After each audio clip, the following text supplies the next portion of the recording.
Hi everyone, my name is Ella. I am now under 21 days hotel quarantine in Hong Kong. Last week I just landed from Indonesia and it's still categorized as Group B. So I still have to do 21 days of quarantine because I'm not fully vaccinated. If you are coming from Indonesia and you are fully vaccinated, you can do the 14 days hotel quarantine. So Hong Kong made this list that categorize all the countries into four groups. Group A is for extremely high-risk countries, Group B is for high-risk countries, Group C medium-risk countries, and Group D low-risk countries. To get all of the informations of list of the countries, requirement, how long you have to do the quarantine based on you're fully vaccinated or not, you can see their website coronavirus.gov.hk.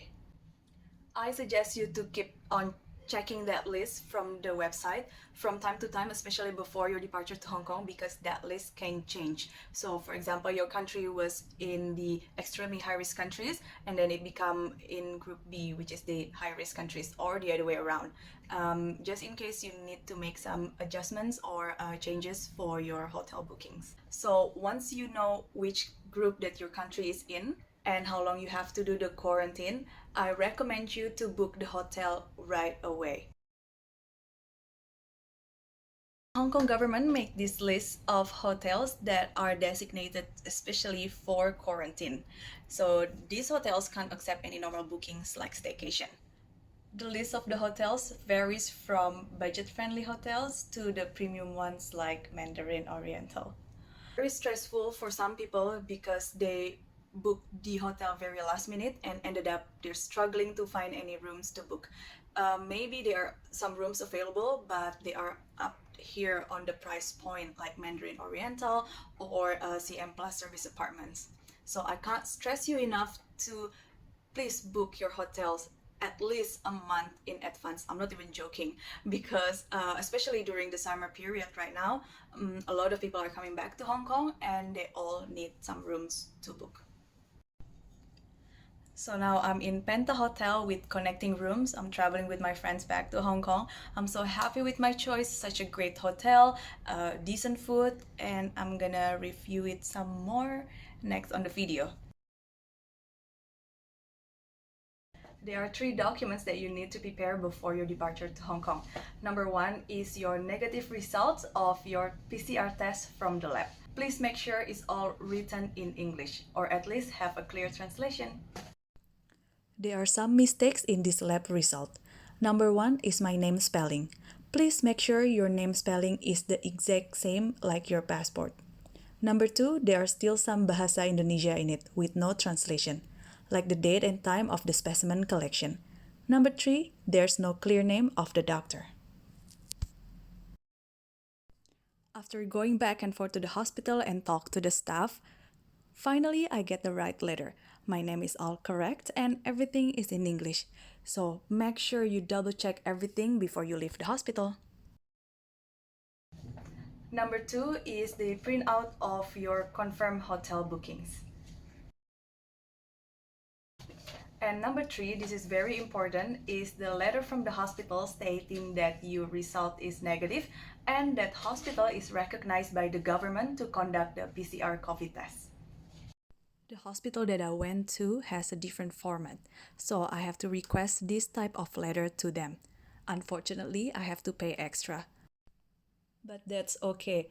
I just need all the right documents so I can fly to Hong Kong that night. So where can we go for our PCR test? Well, sadly, you can't just go to any hospitals. Go to this website to see the list of hospitals that are recognized by the government. So for Indonesia, you need to do the PCR test maximum 72 hours before departure to Hong Kong. If you're traveling back to Hong Kong with Cathay Pacific Airlines, kindly check their website. It has all of the information regarding flying during the pandemic, from all the restrictions, requirements, and over here you can see all of the hospital lists in various countries. I hope this helps. In Soekarno-Hatta Airport, the ground staff of your airlines will check all of the documents again and its validity. This is to avoid deny entry once you land in Hong Kong.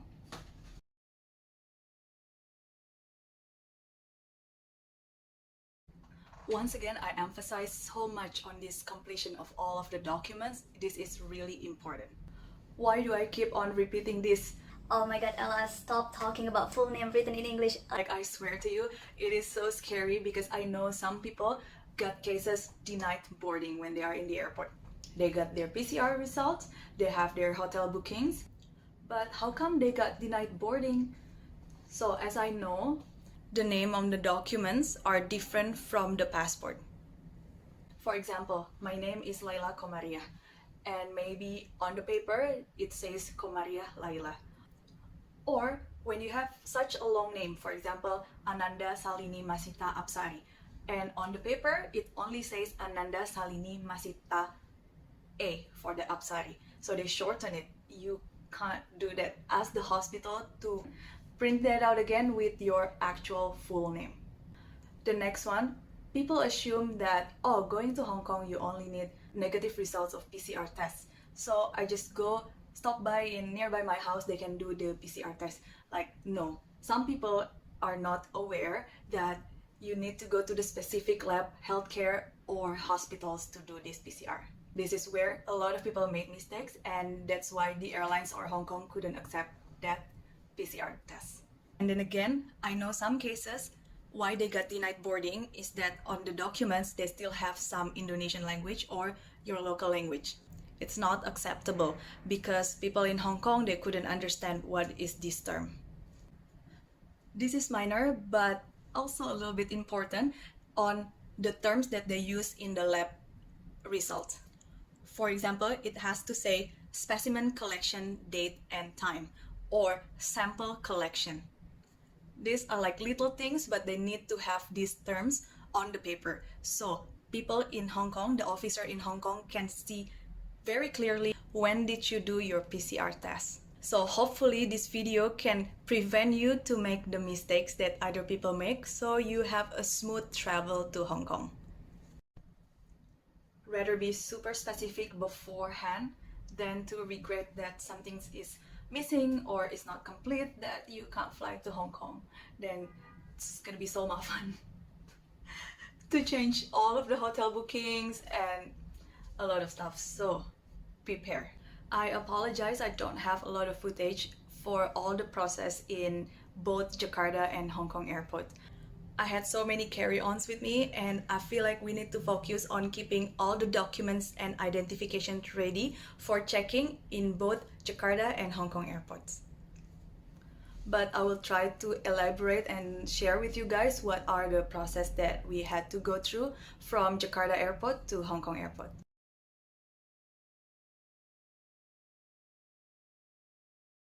So first, when you get to Soekarno-Hatta, before going to check-in counter, you have to validate your PCR test.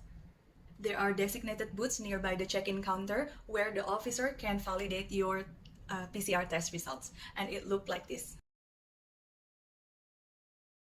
He will also give you another letter.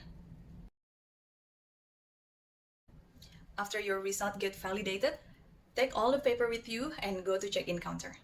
Ground staff will take all of your identifications and all the paper that you've prepared to be checked to Hong Kong to prevent deny boarding or even deny entry once you land in Hong Kong.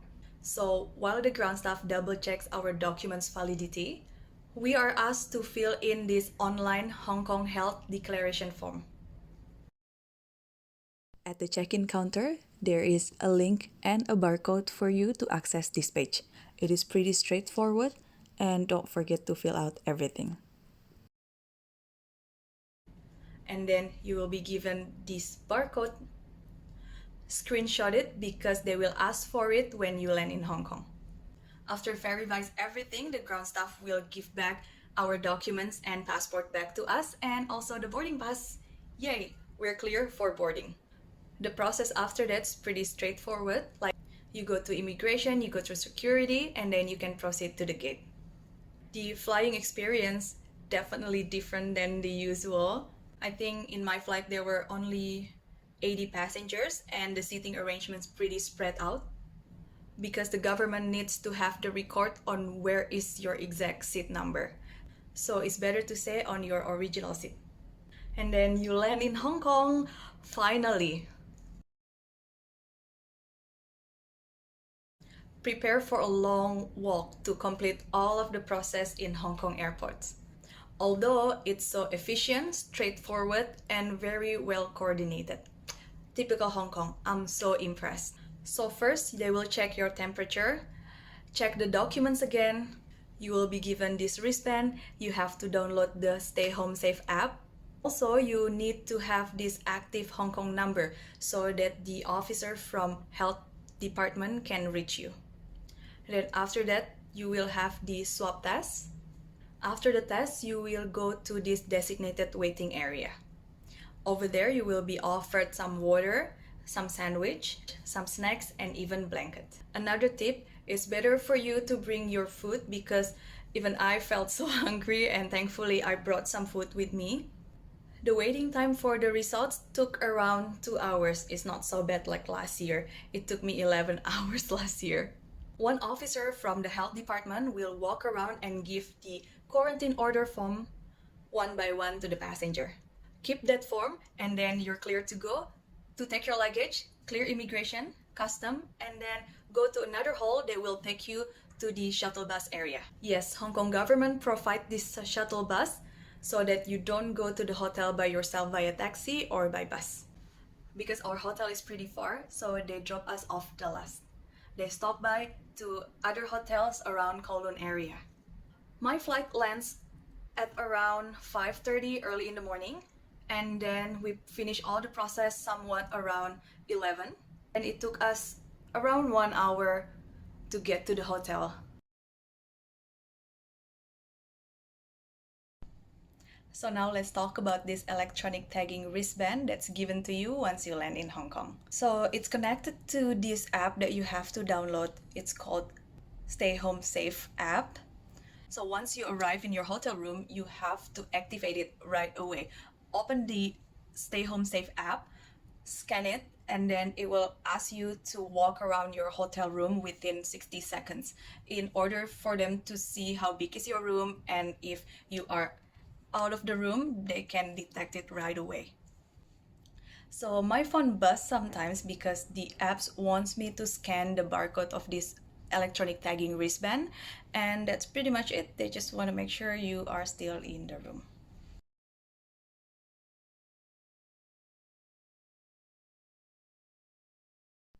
I want to quickly remind you not to cut the extra length of the wristband. I know it's pretty annoying, but apparently the official from health department would come to the hotel and replace them. Honestly, it's really not easy just to think about being stuck in a hotel room for 3 weeks. I was pretty anxious before I come in Hong Kong too. But then closer to the date of departure to Hong Kong, I was being more and more ready. There's a lot of people are sharing their information, including me now. I'm sharing this to get you more like the idea of what to expect.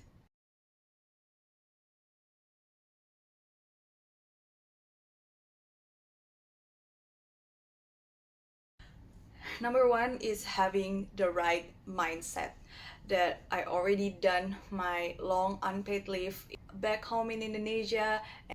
I'm back here and I'm ready to go back to work. This is something that needs to be done. There's no other way around it. So again, number one, keeping the positive mindset. You can get through this.